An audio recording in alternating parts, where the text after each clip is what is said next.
There are millions of acres of opportunity out there. They belong to you. Every day, decisions are being made that affect your land, your water, your wildlife. You should know about them. This is your mountain.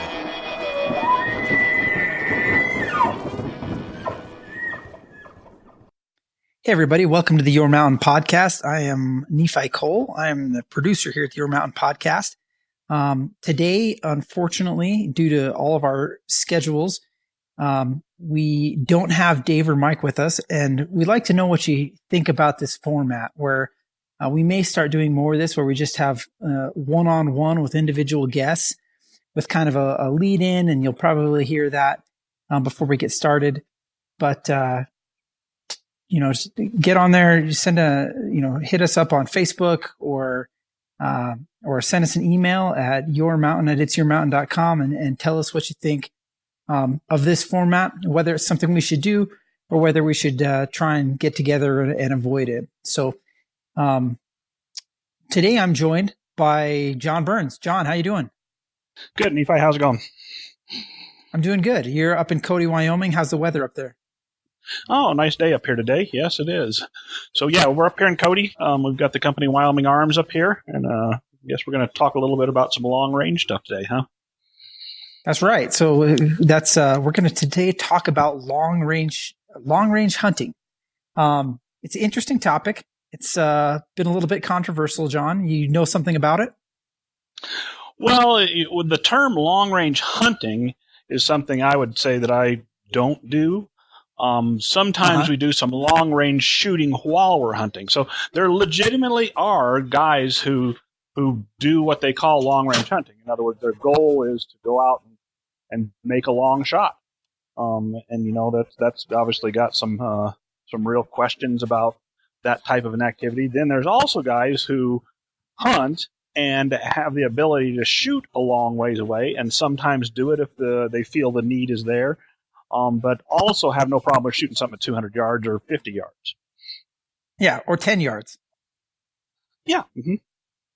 Yeah, what's interesting about this is I think that distinction that you just made, I don't think many people are aware of that distinction. So I think a lot of people would tend to lump everybody long range hunting is anybody that, shoots at long range, they consider quote unquote long range hunting. And there's been a lot of back and forth about quote unquote the ethics of long range hunting. But I think if you ask the average person, what it means, that they're not going to make a distinction between, people who are really trying to stretch the limits and that's all that they do, and the guy who has the capability of making ethical shots at longer ranges than maybe the average guy would. Is that fair?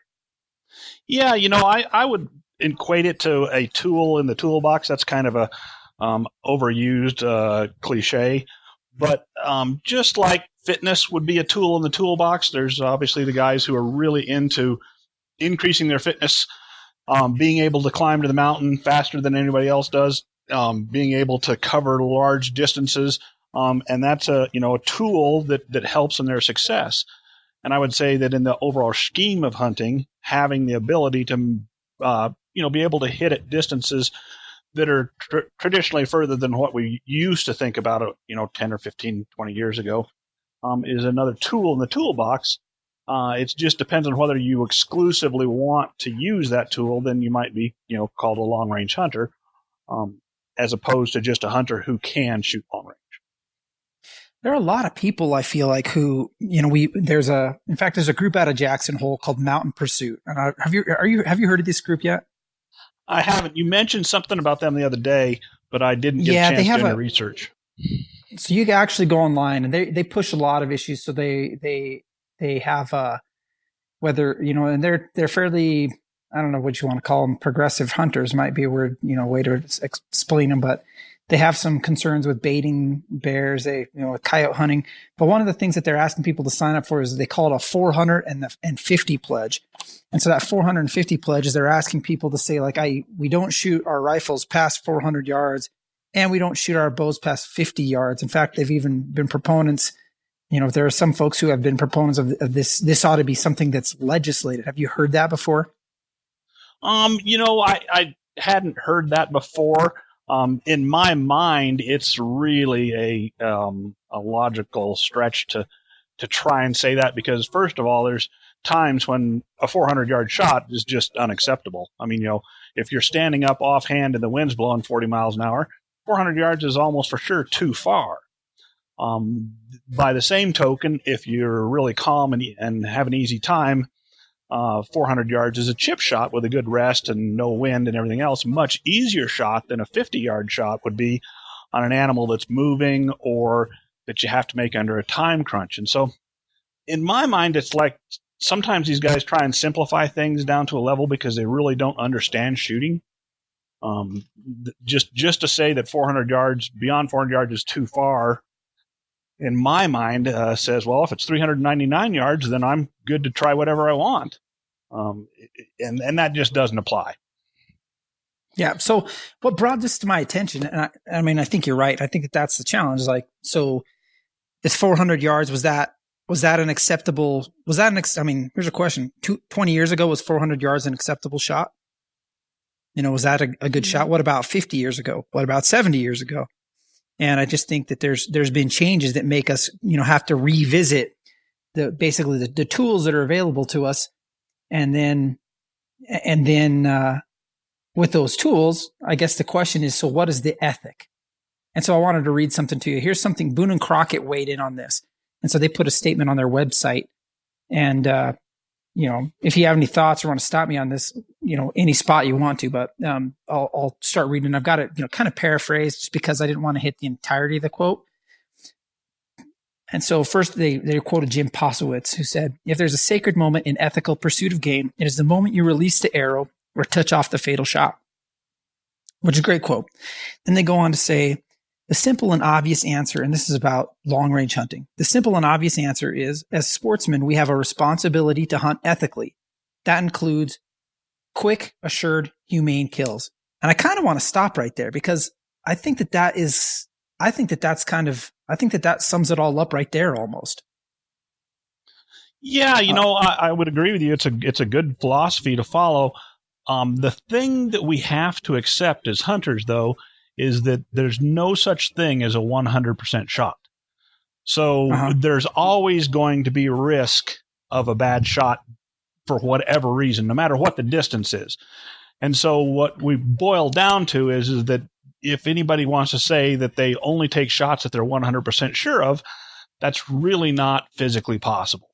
It's not an acceptance of what the reality of the world is. There is, anytime we go after an animal, we're taking an inherent risk that it won't go very well. And that risk may be very, very small.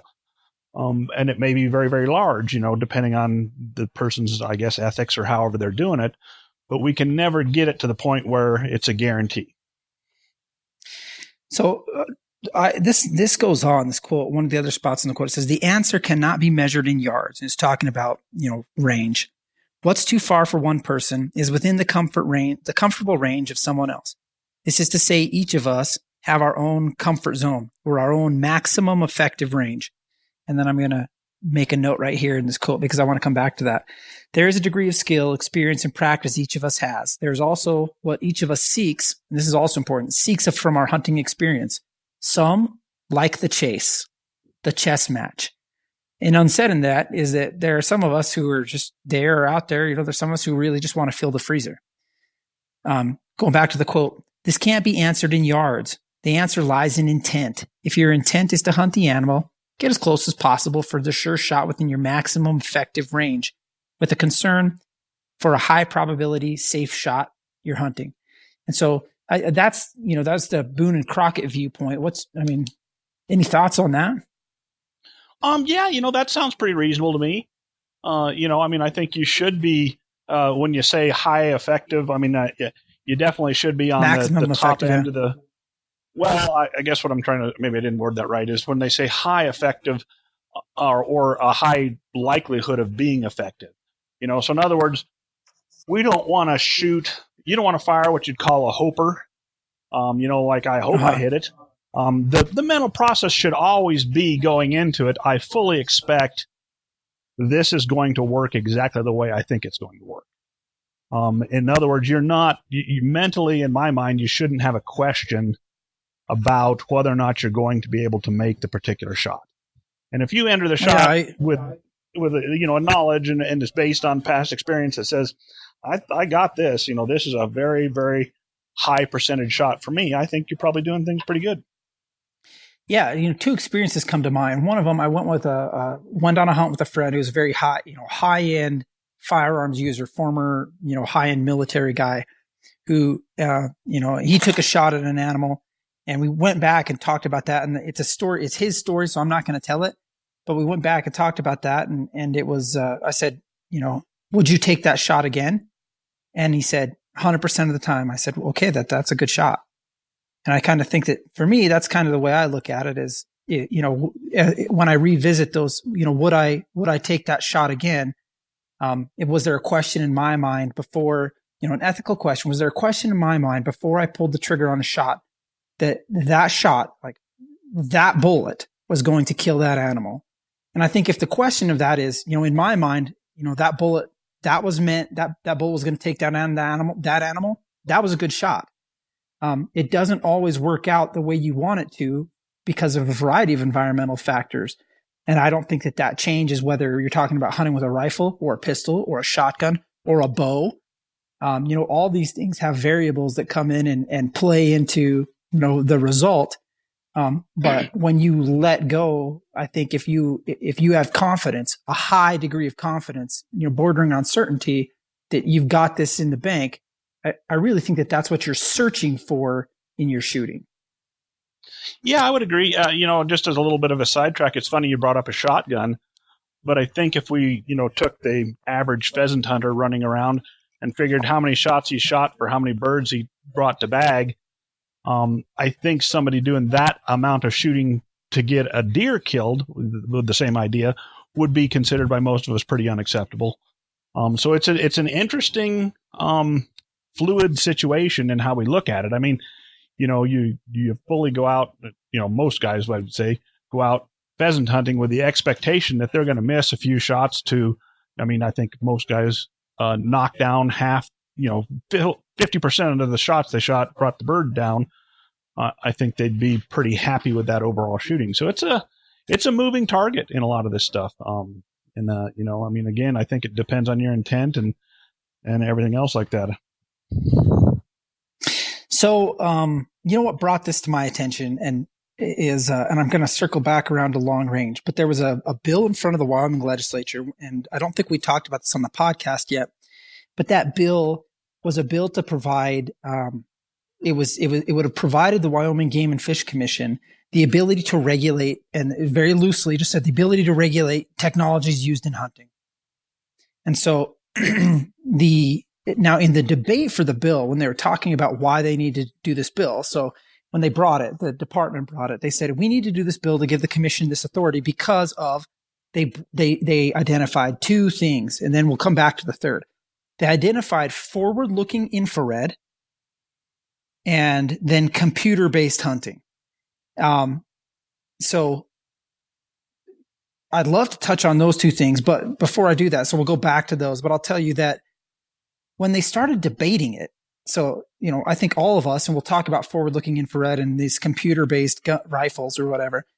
When they started debating it, the director of Game and Fish stood up and started talking about, we really need to be able to, regulate technology in hunting because you can go down to Sportsman's Warehouse and buy a rifle capable of shooting 1,000 yards.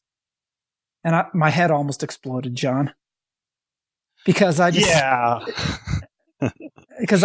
because number one, there have been rifles out there for a long time capable of shooting 100 yards. Correct me where I'm wrong here. You said 100 instead of 1,000. I'm sorry, 1,000 yards. Yeah. Uh-huh. And then you started talking about, go ahead.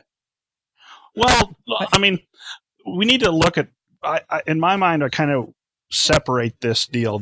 Technology and hunting, in my mind, we are going to have to accept some limitations because I separate that from what I'd call the Second Amendment ideas in that for Second Amendment ideas, I don't think the same thing. Hunting isn't really the same idea. I mean, I just don't think we can say you're allowed to use whatever technology you want to go hunting because, at the end of the day, there's not enough animals and everything else like that. And hunting is a different thing since we're not trying to survive by it and everything else like that. I wouldn't say hunting is per se a right guaranteed in the Constitution that can't be infringed on. So in the management of game animals, I think as we look forward, there's just going to be more and more technology coming into it. And something like the FLIR, the forward-looking infrared, is actually a huge advantage to be able to use because people think of that as night vision. But what it actually is, it sees heat and converts it into a picture that you can look at. Well, it's just as effective in the daytime as it is in the night. So literally, some of the high country elk stuff that we do, if you could use FLIR, you can look into thickets or into, a pine patch, and you can determine if there's animals in there during the middle of the day from 600 yards away. And that kind of a thing is probably not something that we want to become used in the hunting situations.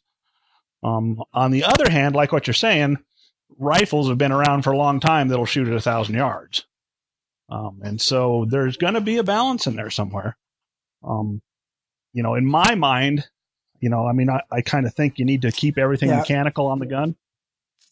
Yeah. Well, I kind of feel like, in that issue that you brought up, I feel like there are differences between technology that allows you to, electronic technology that allows you to identify exactly where an animal is at that you couldn't find with your human eyes before.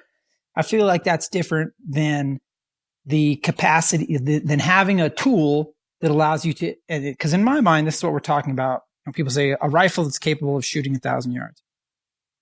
What we're actually talking about, in my mind, is having the capability in your firearm and your skill set to be able to ethically take a shot that's within the window of, an ethical window of your both your skill set and the weapon you choose. And here's what I mean by that. I mean, I carry a lot of rifles. Most of the rifles I carry in the field are capable of making 1,000-yard shots. In fact, I can't think of one that I have that I hunt with that isn't. I'm going to guess you're the same way. Yeah, most of them. I hunt with a 5.56 223. For some stuff, and so that wouldn't be it. But I would say. The reason I bring that up is depending on which one of those rifles that's capable of hitting a steel target at 1,000 yards I'm carrying, there's some of those guns that I would never shoot, I don't think would be optimal to hunt with over 400 yards in good conditions just because the energy isn't there to make a clean kill. And I don't think, I think it's a mistake for people to go, to start, going down this road of setting a yardage on the end of something when you're talking about something that's, that there are so many variables in terms of what ammo you chose, what rifle you chose, what the wind's doing, like all those things come into play that, to me, you should have the best tool that you can and the capability to reach out as far as you can to make the most accurate shot that you possibly can. And if that accurate shot is at 100 yards, awesome. If you can make that same accurate shot at 400 yards, awesome. If you can make it at 600 yards, frankly, awesome. As long as you can do the job in an ethical manner and the way it's supposed to. I mean, that's my personal take on it. I wouldn't disagree with anything you said there. It's just this deal. I've been kind of at the leading stuff of the long range shooting for quite a while. And I can say that the electronics are where we're going to have issues in my mind. And, you can say, well, that's because you're where you're at and you're happy there. But I think anytime we're adding computer power, and electronics onto the guns, that really gets to be a slippery slope, whether it's, the thermal, and things like that. But I mean, there's technologies out there where you almost can devoid the shooting skill out of it. The tracking point system was one where you put a marker on the animal and then basically you wave the gun around, and as soon as the computer decided the gun was pointed in the right way, it fired the shot. And, stuff like that, I just don't see long term that that's going to be anything but detrimental to the North American hunting model that we have, and our ability to be able to go out and hunt like we like to. So I want to back up a little bit and talk a little bit about your history. So I jokingly call you the Godfather. And I feel like this is all your fault. I'd like to know how you started this mess. But when we talk about long range hunting or long range shooting or bringing those tools in, what's been your involvement with that throughout your career? How long ago when did you start with that? And if you could just give it like kind of a shakedown of your history in that. I first started doing long range shooting in 1989. And that was a friend of mine. His name was Ross Seifrid, and he wrote for Guns and Ammo, very, very influential gun writer in the 80s there. And he lived not very far from I did, and we were friends, and we'd run out to his ranch and do different things.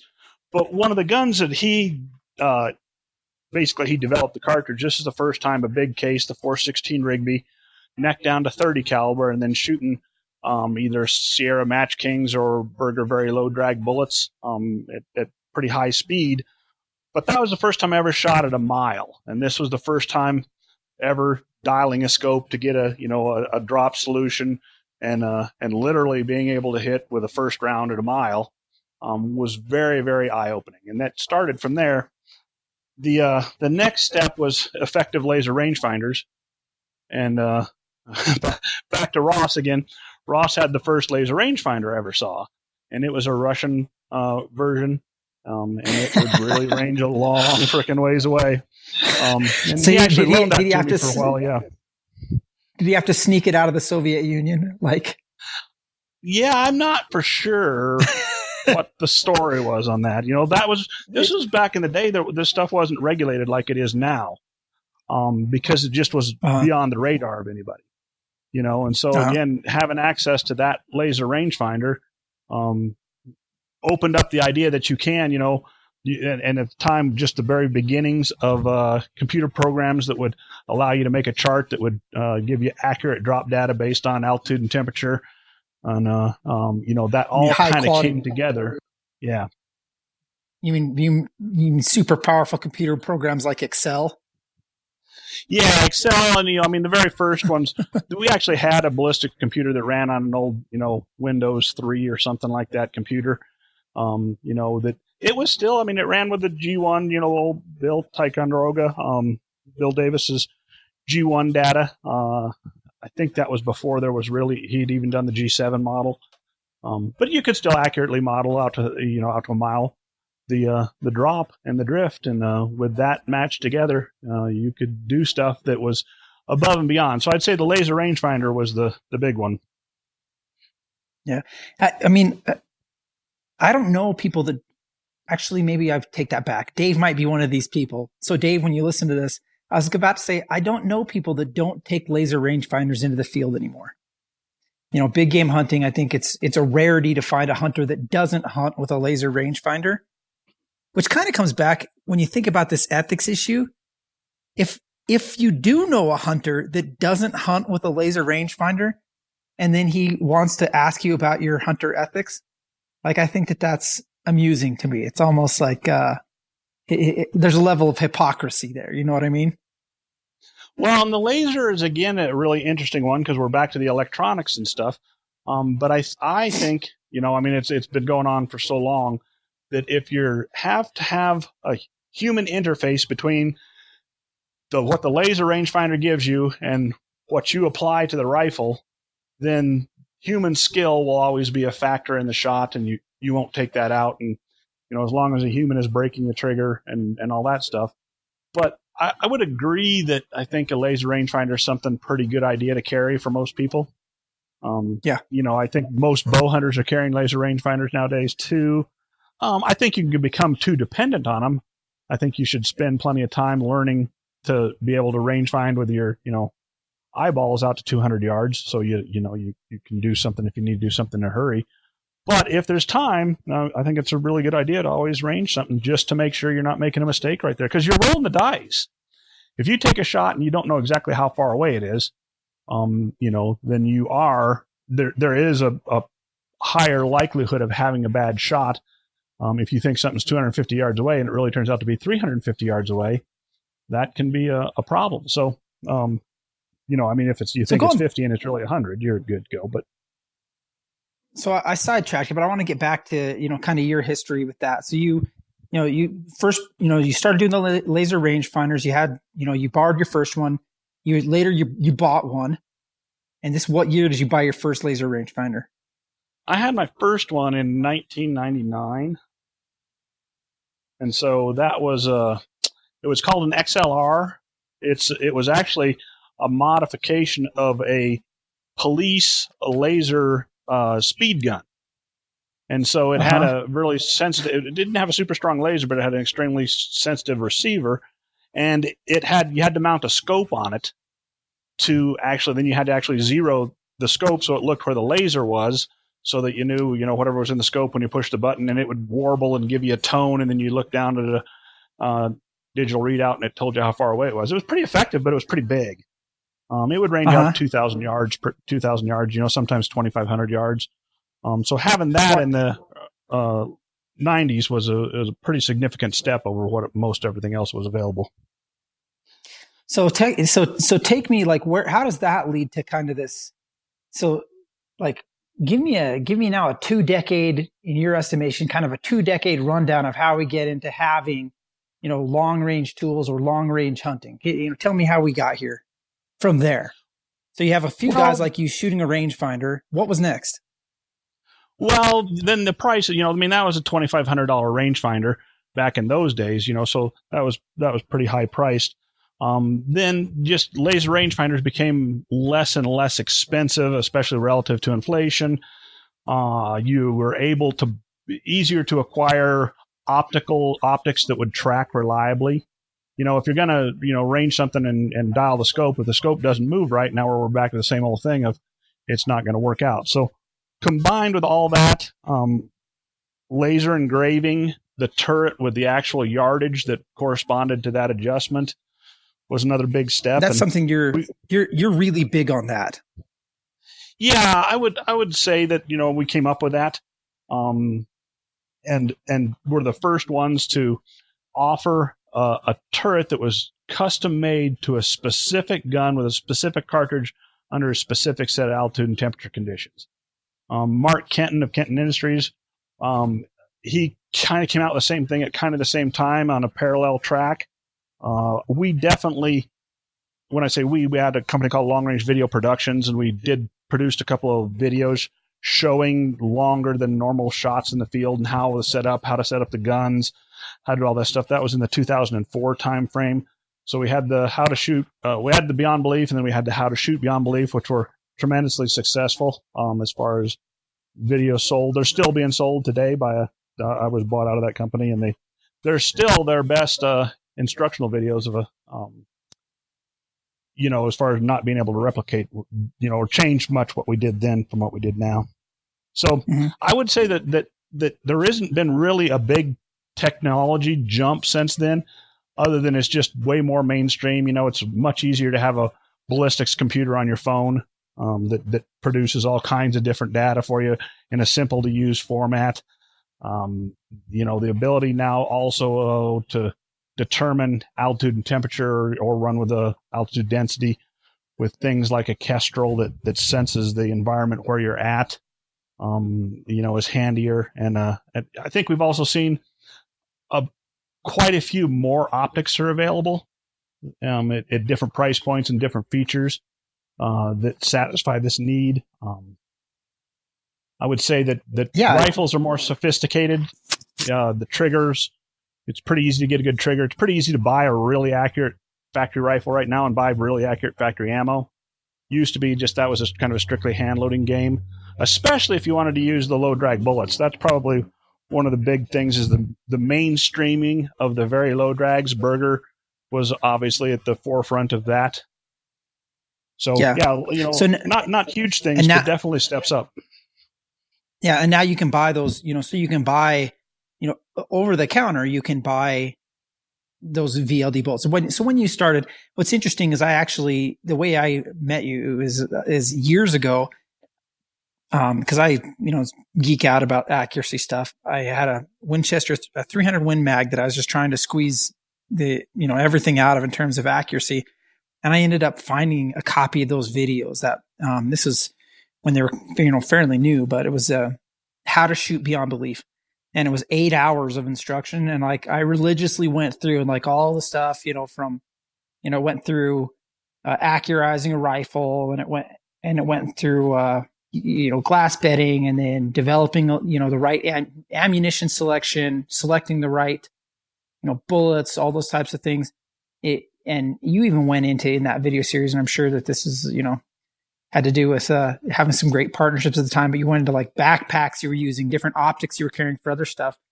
One of the things that you went into, and I'm curious, is you also in that video series went into this idea where you had a practice regiment built into it. So you took a lot of time in that series, not to tell people how to shoot long range rifles, but how to tell people how to shoot 22 pistols. Why? Well, the idea being is that the handgun is harder to master than the rifle is. And so if you work on your trigger control with a handgun, you'll probably get to a finer level of trigger control faster. Obviously, the 22 rimfire is not very expensive to shoot, so you can do a lot of shooting. It doesn't take a big facility to shoot it. We shot that. We'd do a lot of stuff at just 25 yards, trying to shoot the tightest 10-shot groups we could. And so it gave you a tool to work with that didn't, like I say, require a big range facility, that was very inexpensive to use, and then had a disproportionately better effect at learning trigger control. Because with a rifle, since it's bolted into you and you can have it on a bipod, you can obviously go at the trigger pretty hard and not have the great follow through and everything else like that. With a semi-automatic 22 long rifle, your follow through and your trigger control has to be a lot better. So that was one of the things we did. Another thing that we did was the idea that you don't shoot at an animal unless you've kind of proven out that you've got the ability to do that in prior shooting in the field. So that would be shooting at steel and rocks and targets in field conditions, to know that your data was good, to know that your shooting positions were good. And then probably the most controversial thing was then, I always said, well, if you think you're going to shoot at if you're ever willing to take a shot at a big trophy mule deer at 600 yards, I think you should have already taken some game at 600 yards in less stressful situations than a big trophy. So that's probably one of the more controversial things that I do, is that, we would go out, and while I say we didn't do per se long range hunting, this would kind of be, we did that on this. We would have doe tags and be able to go out and try and set up certain types of shots to validate everything we were doing. And it wasn't that does are less important than bucks or something like that, and we didn't care. It was the fact that it was a less stressful situation, and if things weren't working out right, you weren't tempted to try and push and do that, well, maybe I can hit it deal. You kind of was like, okay, why isn't this working? What's the rest not working? And go back and work on that until you were pretty confident in the whole setup. And once you've taken a couple does at 600 yards, then I think you're a lot better off. If it's a big trophy buck and you decide you're going to shoot at 600 yards, you've got a background to fall back on. So it's interesting. I want to come back to that because I want to talk with you about some of the arguments against long range hunting, and I'm going to hit them here in a second. And I'm going to, because I do think it's an interesting topic, and I'd like to get your take on it. But kind of what you talked about, building up this skill set. So a question that I have that goes back to the legislation, and the argument on the legislation was, you can go into Sportsman's Warehouse right now, and tell me where I'm wrong here. The advances in, as you've come along, cartridges have come a long way. So right now you can buy where before with my 300 Win Mag, just the design of it, the specs on it, I really had to work to get that gun to minute of angle and better. it's pretty easy to buy a minute. And for those who don't know, a minute of angle means that you can put every shot in basically a quarter at 100 yards. And it's pretty easy to buy a gun that accurate. I mean, maybe pretty easy is not the right word, but it's not difficult to buy that gun over the counter anymore, is it? No, I mean, it's actually, and I'd say in the past 5 years, manufacturers have really begun to learn that there's certain things they can do in the chambering and the barrel dimensions that will across the board make the rifles a lot more accurate.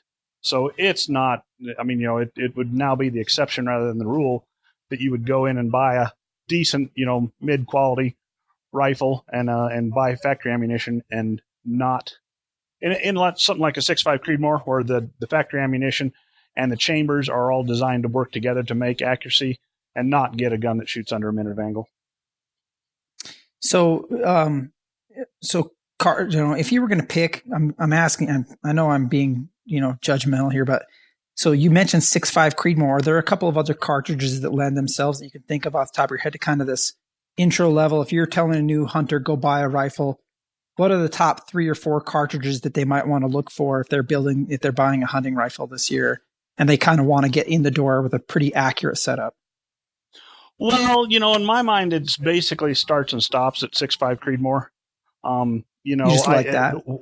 Well, it's not, and it has to do with, again, that's probably the first commercial cartridges ever came out that the throats, the lead, the overall cartridge length was all designed properly to where you buy factory ammunition off the shelf and put it in a SAMI, which is the Sporting Arms and Ammunition Manufacturers Institute, chamber that matches spec and a barrel that's to spec, and you're going to have great results. As new cartridges come out, most of the newer stuff now that anything that was been introduced after that 6.5 Creedmoor, the 6mm Creedmoor is a great round. But what I'd tell anybody who's starting out and wants to walk in the store, the factory ammunition availability just beats it. So I probably won't name any other cartridge other than to say that if you're a hunter who wants to get into a little bit longer distance shooting and you don't buy a 6.5 Creedmoor as the gun, if you're going to replace a gun, I'm not saying if you got an accurate 30-06, you're fine. But if you don't buy that, you should be able to technically understand what it is you're buying. And so therefore, you're probably a little bit further along than just a beginning guy.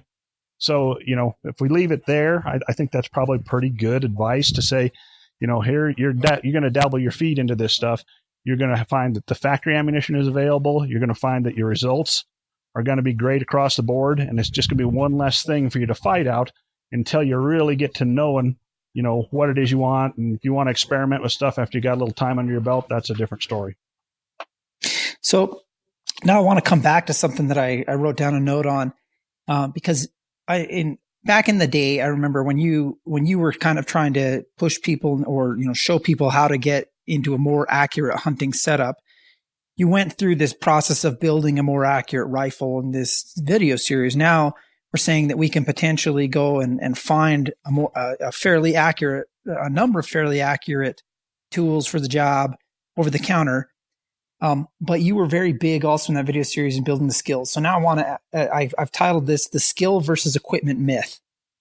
Here's a question for you. Can an individual buy their way in terms of becoming competent at range?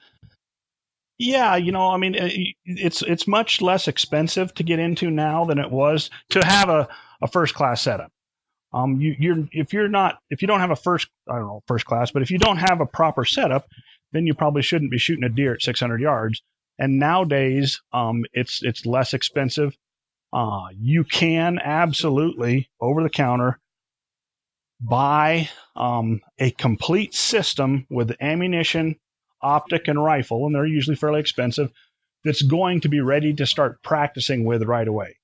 I mean, that's what we say with the Wyoming Arms guns when we sell a packaged gun. So maybe sell a 6.5 Creedmoor and a G2 semi-automatic platform. It comes with an optic on it, comes with ammunition. It's expensive. You're looking at being into it close to a little over $5,000 probably, but it's ready to start practicing right away.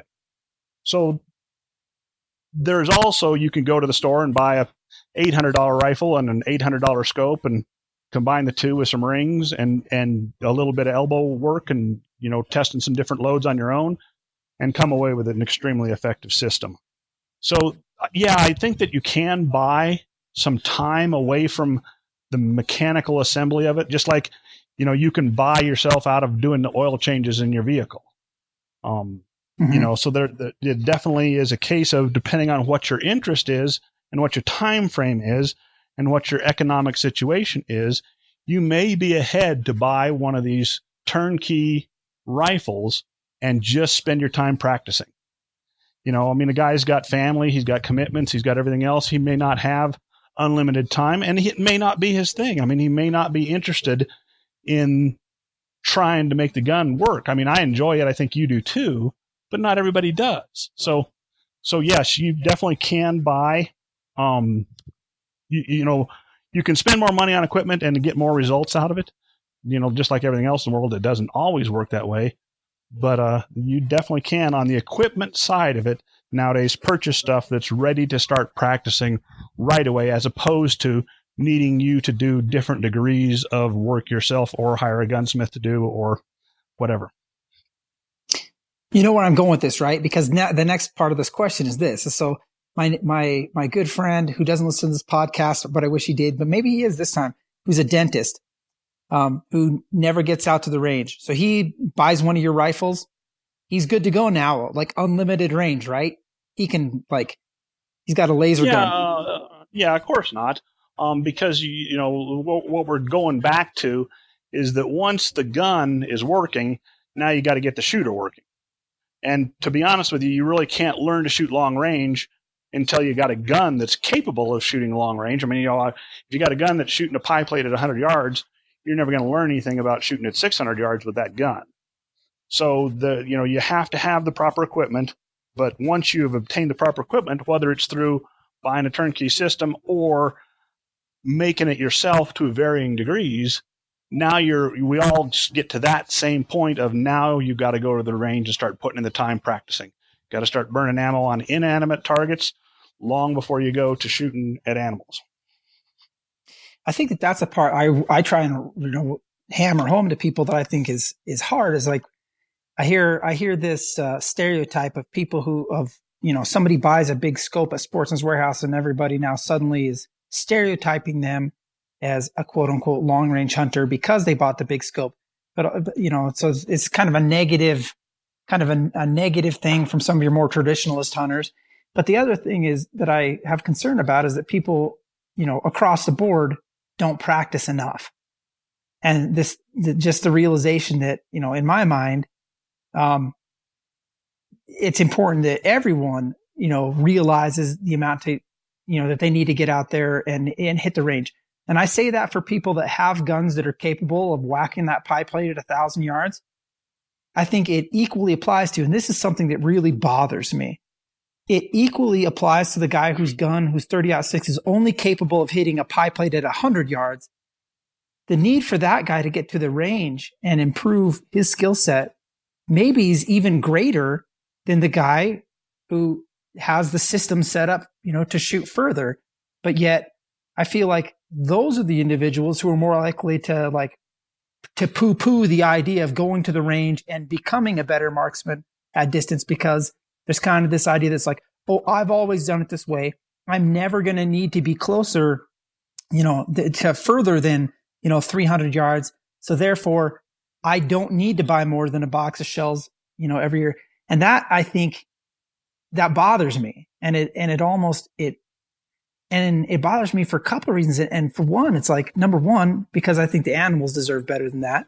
Number two, because it just doesn't make any sense to me why those guys would be throwing dirt on the people that are investing in skills and a system to be able to make more accurate shots. I don't get it. Yeah, and we've talked about it, some of this kind of in different ways before. A lot of it, hunting is something that we have our egos wrapped up in, and I don't mean that necessarily in a bad way. We hunt because we enjoy going out and basically getting our own food. And so the pursuit, the journey is a part of that. It's the difference between going to the store and looking at the stakes and the, the satisfaction you get from climbing that hill to get somewhere where nobody else is willing to go, to, studying the regulations and applying for tags in a smart manner that gets you into areas that may have a nice animal, or get you into areas that, have a lot of access to. And, you can get antlerless tags inexpensive and easy, and fill your freezer that way. I think part of it too is what you do for fun. So I'm a guy who loves to shoot for fun. I just enjoy going out and shooting. So I get a lot of satisfaction out of putting in a lot of time at the range and then making a nice, clean 500-yard shot that not everybody should be doing. And knowing that I'd put in the time and done the stuff to make it work.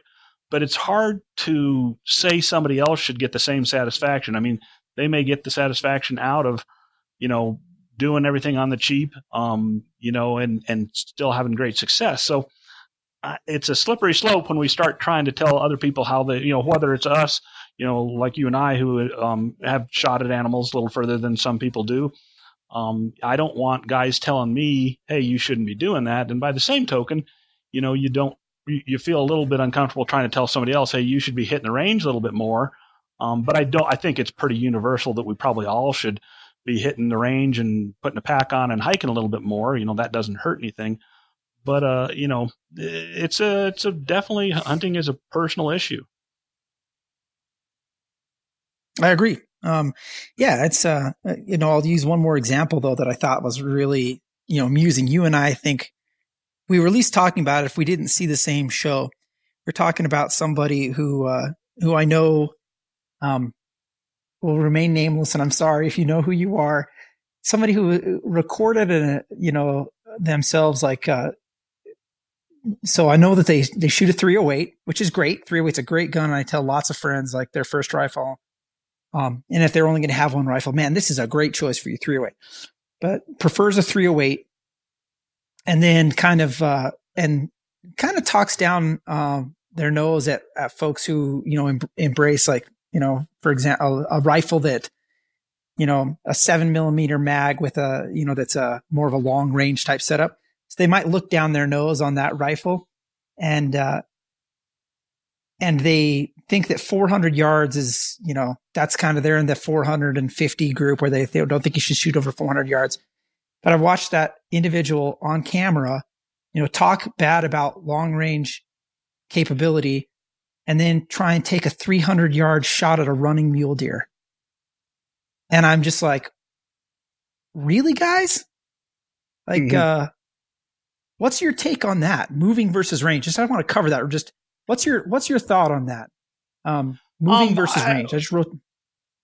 Yeah. I mean, obviously any kind of movement dramatically increases the difficulty of the shot.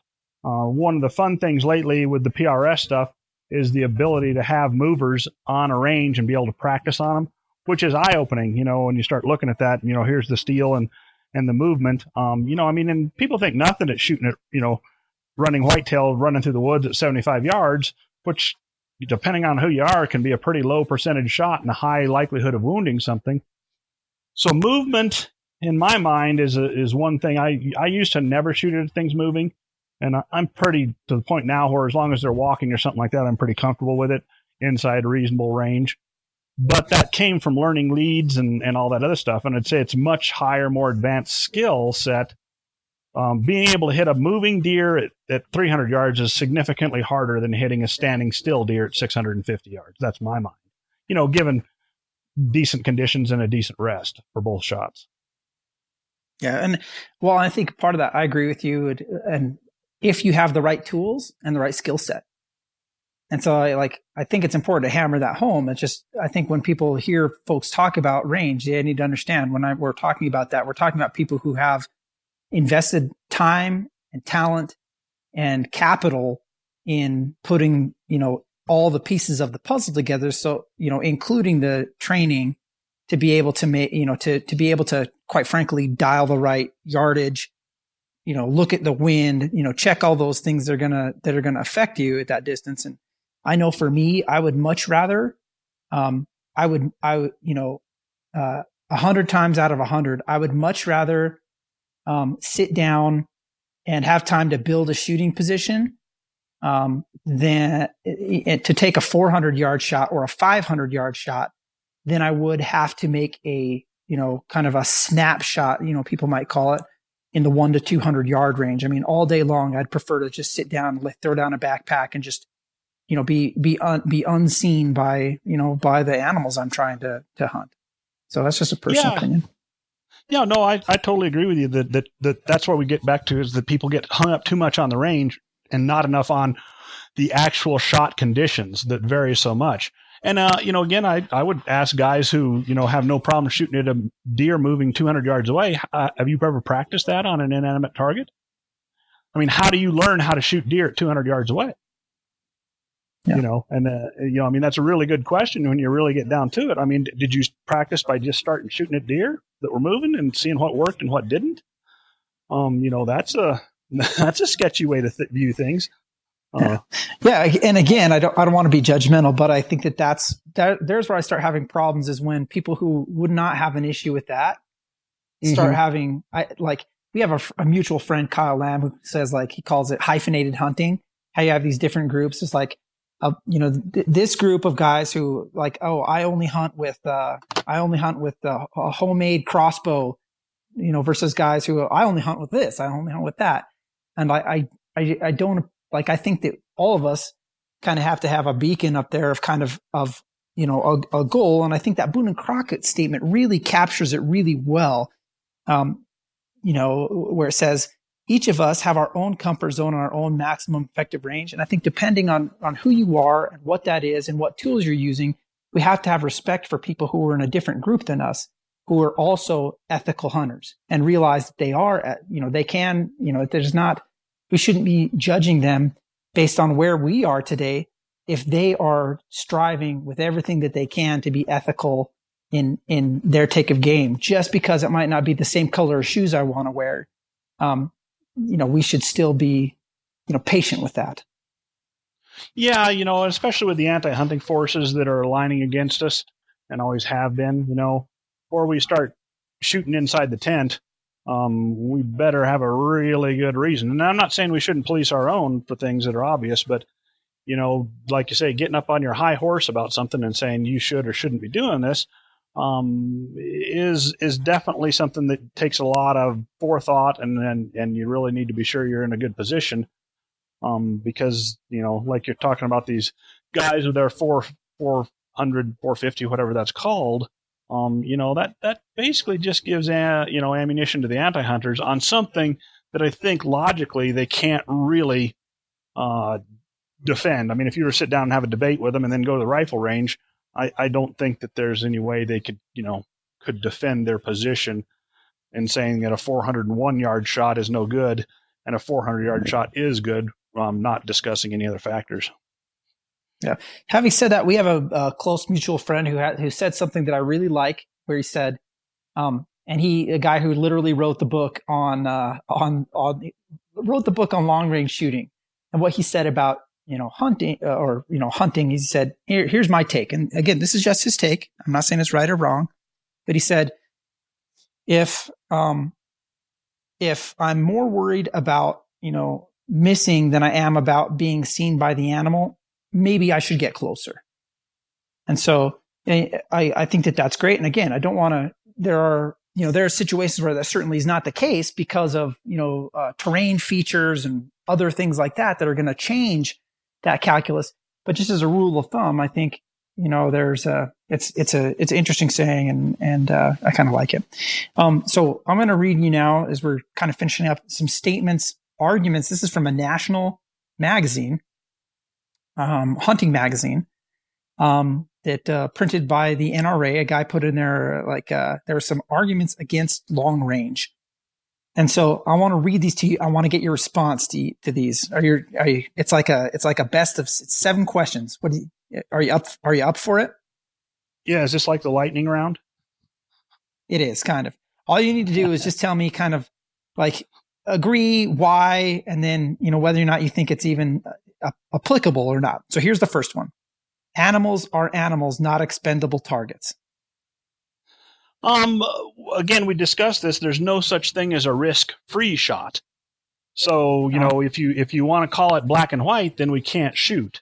So I think we're all willing to accept some level of gray because that's the reality of hunting. I mean, some level of uncertainty in the shot. That's just a reason. But we got back to that pretty much. If you fully expected the shot to work, then I think that mentally or ethically you did what you should have done. And if it's backed up by previous performances.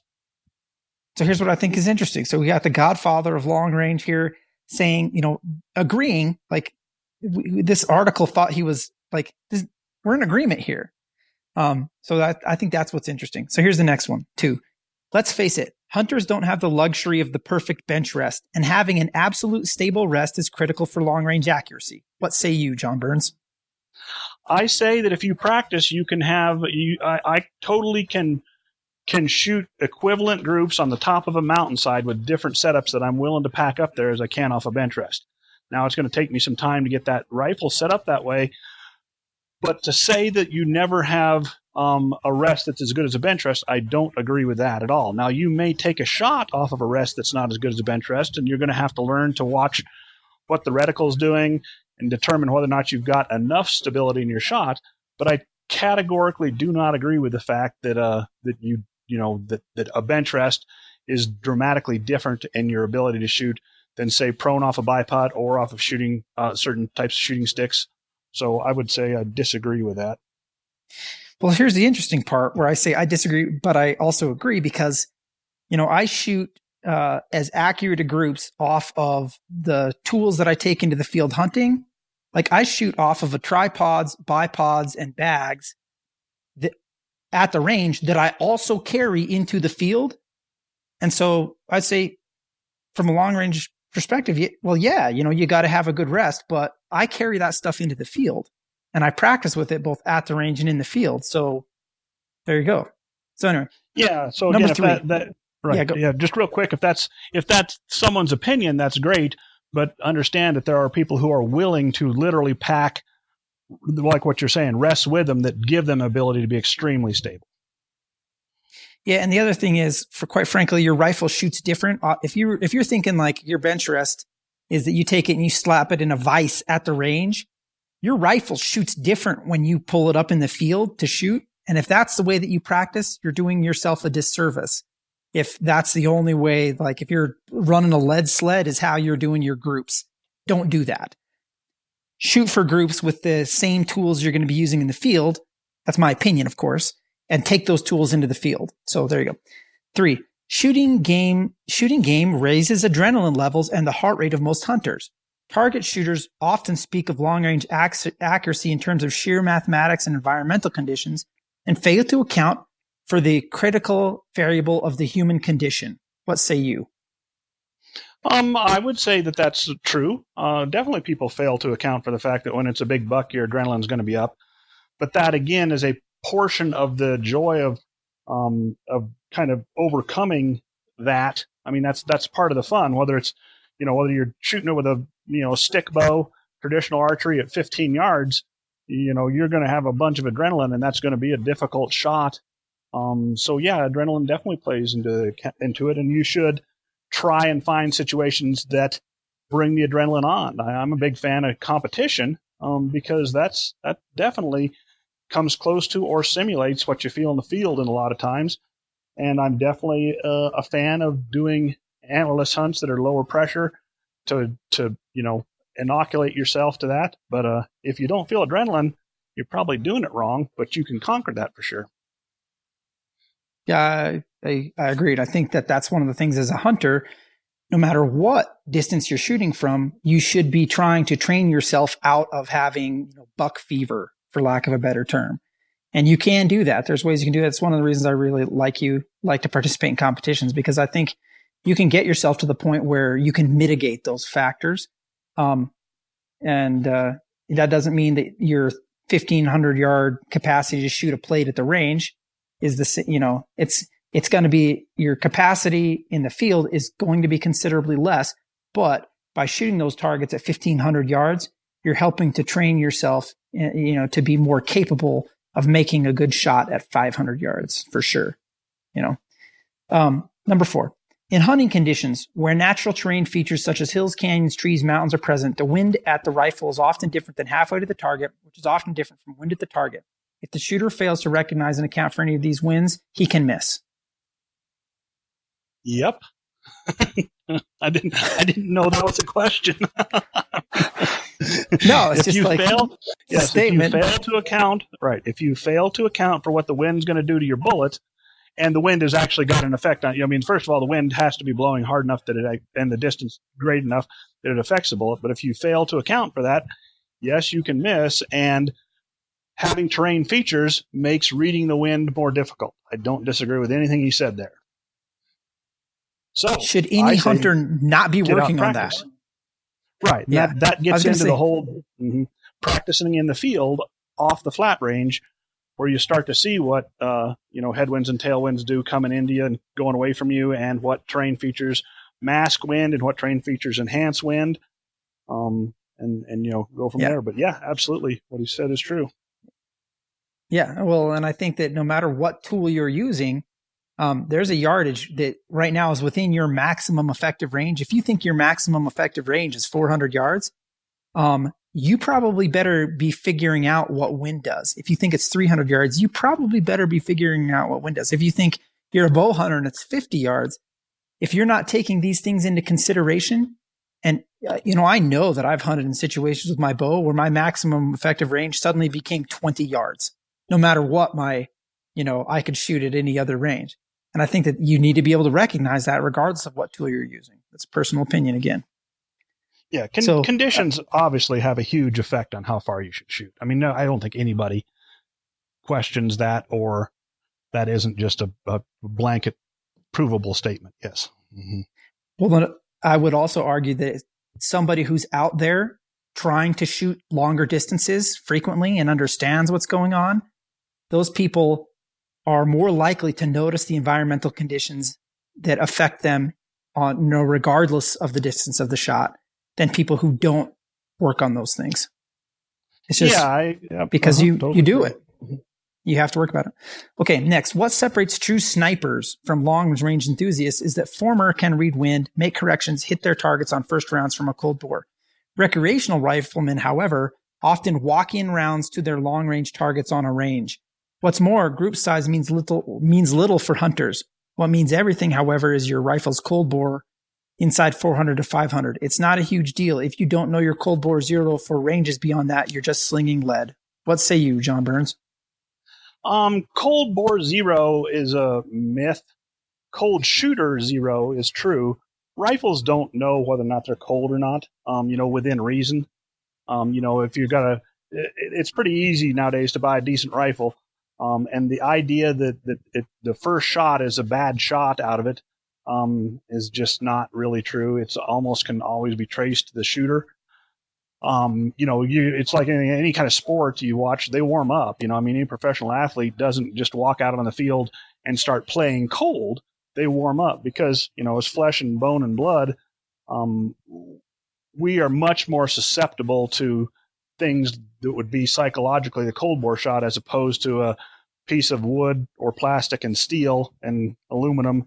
That I just don't believe in the cold bore shot at all. Now, back to the sniper thing, I think you can, and I studied it quite a bit. If you look at the advancements that we've done in the past 20 years, the sniping community was behind recreational shooting, and as always is. I mean, I don't care whether it's, you can also look at 3-gun and, the employment of the carbine in the special operations units was enhanced hugely from the competitive, the Mike Voights of the world that went to the high-end Tier 1 units and trained them. And the same is true of sniping, is that most of the developments did come from the competitive shooters, F-class shooters, 1,000-yard bench rest shooters. The PRS stuff drives a lot of that stuff. Now, the military has certainly gotten better at being innovators in some fields, because they kind of learned that I guess a lot of it was the money that went into SOCOM and money went into JSOC that enabled them to start being able to develop some stuff. But, the genesis is usually competitive shooters are ahead of what the latest trend is in the military shooters. Which brings us to our next question. It says, hunting isn't a war. Wounding animals is unacceptable. Consider a 165 grain bullet from a .308 Winchester, for example, dropping below 1,000 foot-pounds of energy, the minimum threshold for killing big game, at about 550 yards. At 800 yards, it's closer to 600 foot-pounds. What say you, John? I don't, anytime somebody starts talking about killing effect in foot-pounds, they're a little bit off. I don't think necessarily. I think in some ways it does translate, but it also bullet construction is a huge deal and everything else like that. If the statement is, if you're going to shoot animals at 600 yards, you need to make sure that your rifle ammunition combination is delivering good terminal performance. It'll quickly and humanely dispatch the animal. That's just a no-brainer. So I don't. When you bring up a suggestion of a particular bullet in a .308 and what it does, I don't really know how that's germane to the issue. I mean, we all agree, no matter what range you're shooting at. Hey, I didn't write the article. I know. I'm saying whoever it was. I think you need to ensure that your setup has the terminal, and you hit on it before, the setup has the terminal performance at whatever range you're willing to shoot. I mean, with a 6.5 Creedmoor, we've pretty much quit at 600 yards. I'm sure you could kill an elk at 800 yards with one because it's been done, but I think that's stretching that cartridge too far. Now, if an elk was wounded and 800 yards down on the hillside and I had a good shot, obviously the time is to, go ahead and hit it again. But I wouldn't say that, with a 6.5 Creedmoor that you want to start at any range past 600 yards on either deer or elk. So, yeah, you want to make sure you got good terminal performance for whatever range you're going to shoot. I totally agree with that.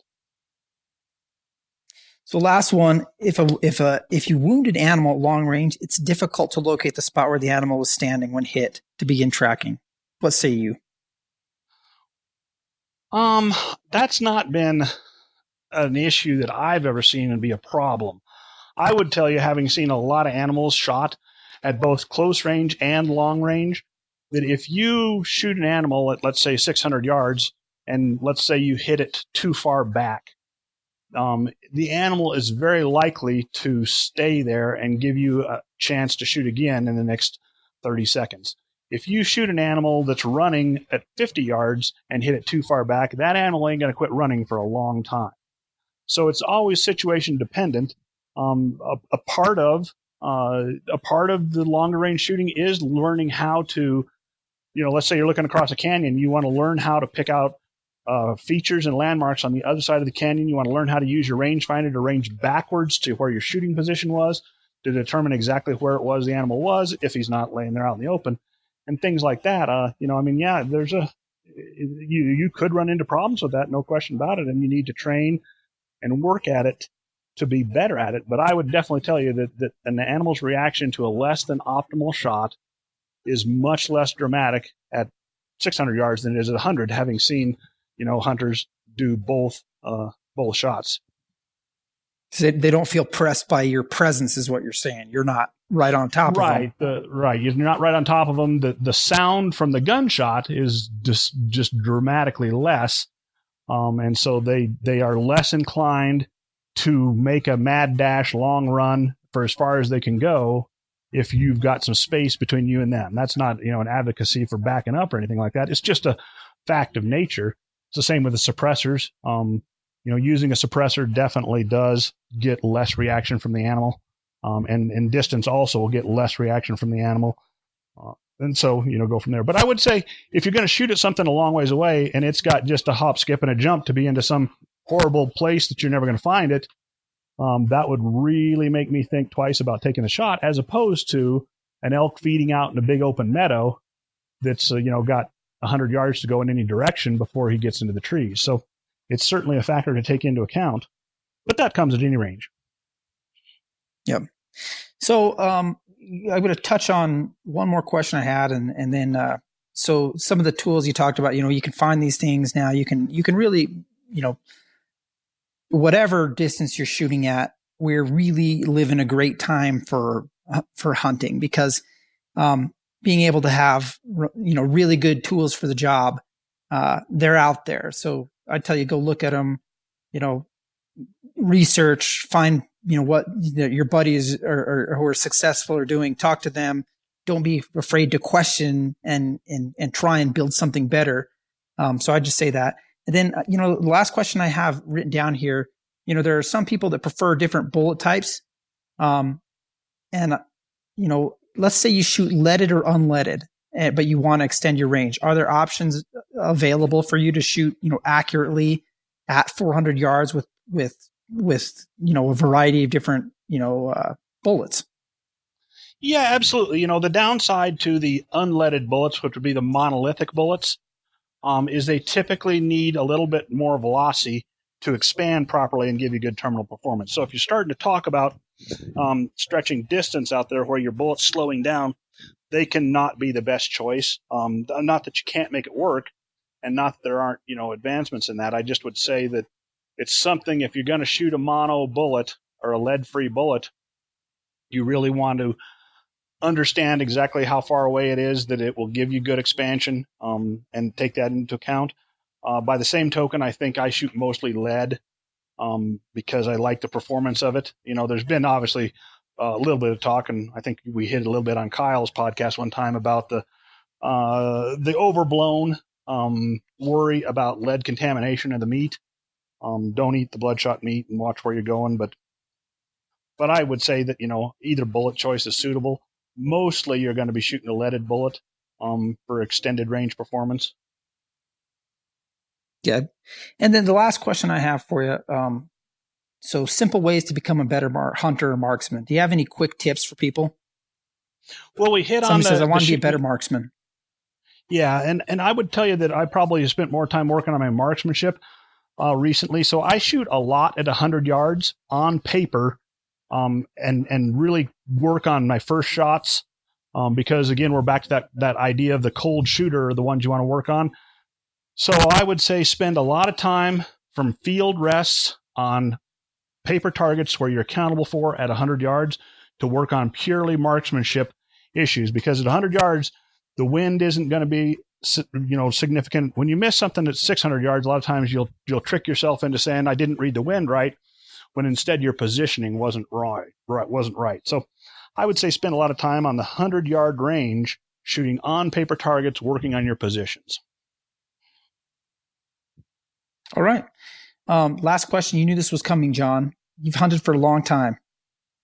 And we always ask people, either you can, answer as, can be, something that, a personal thing. It can be a place.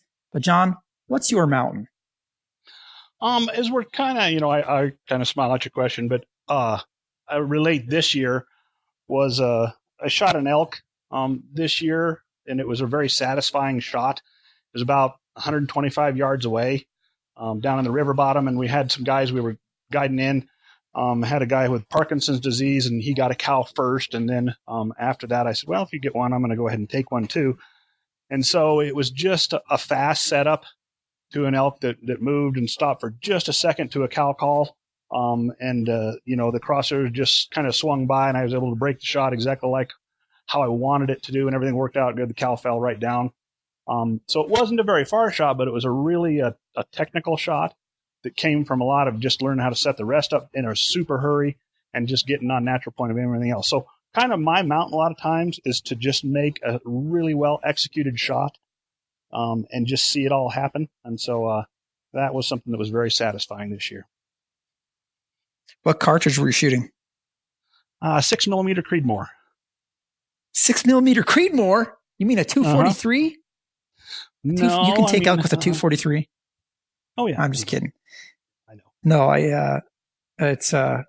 I think we've hunted together enough and in place enough that I know that. So your company, I would be remiss if I didn't mention you Wyoming Arms. You guys make semi-automatic AR platform-based rifles, including rifles in great big game calibers like 6.5 Creedmoor and 6mm Creedmoor. And I know you hunt a lot of river bottom stuff. So for all this discussion about you being the long range guy, I don't know anybody who I certainly know that you don't you're not prejudiced against those close shots, whether they be 25 yards or 100 yards or 200 yards, and you try and carry tools that'll do the job, whatever the yardage is. So, Wyoming Arms, thank you very much for being on the podcast, John. I appreciate it a lot. Hey, no problem. Hopefully we can do it again sometime and get Dave and Mike on and everybody have a party. We'll have to do that. So with that, everybody, remember, as Dave would say, life is as bad experiences. Go have one.